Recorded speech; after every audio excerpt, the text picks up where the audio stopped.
பால் பாயசம் வைப்போம். அதுக்கு ஜவ்வரிசி எடுத்துக்கணும் தேவையான அளவு. வாஷ் பண்ணி நல்லா வேக வச்சு எடுத்துக்கலாம்.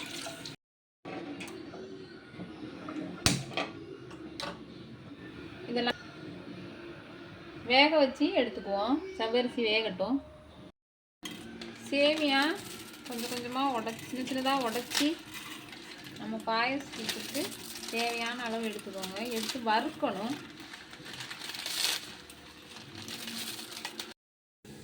பால் சூடு பண்ணி எடுத்து வச்சுக்கலாம்.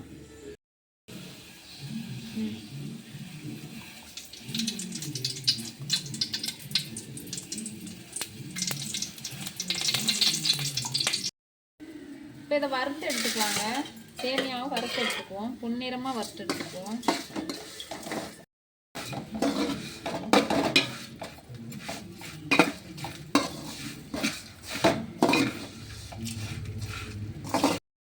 ஜவ்வரிசி வெந்துருச்சு. இப்போ பால் ஊற்றிக்கலாம்.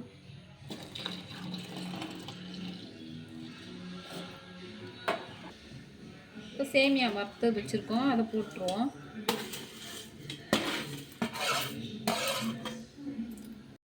தேவையான அளவு சர்க்கரை போட்டுக்கலாம்.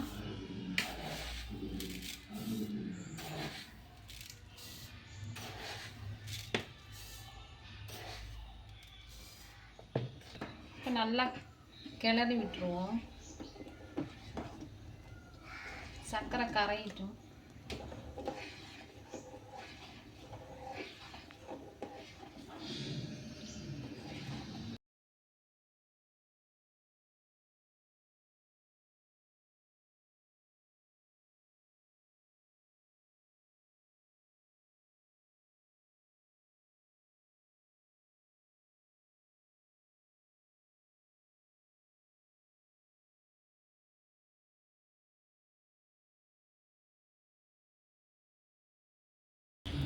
ரெண்டு டீஸ்பூன் நெய் போட்டாச்சுங்க. முந்திரி பருப்பு வறுத்துக்கலாம்.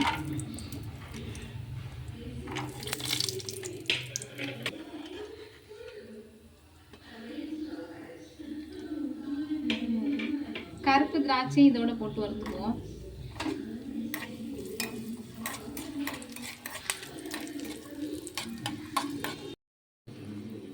ஏலக்காய் பவுடர் போட்டுக்கலாம்.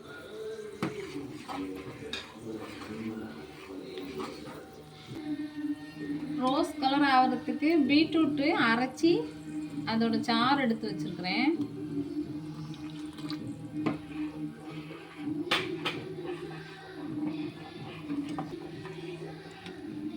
வறுத்து வச்சிருக்க முந்திரி பருப்பு இதில் போட்டுக்கலாம்.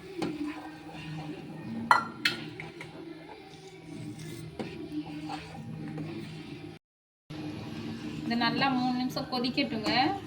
நல்லா கொதி வந்ததும் நம்ம இறக்கிக்கலாம். இப்போ நல்லா கொதிச்சிருச்சு. இந்த ஸ்டேஜுக்கு ஆயிடுச்சுங்க. இனி ஆஃப் பண்ணிவிட்டு சாப்பிட்லாம். இனி ஆஃப் பண்ணிடலாம்.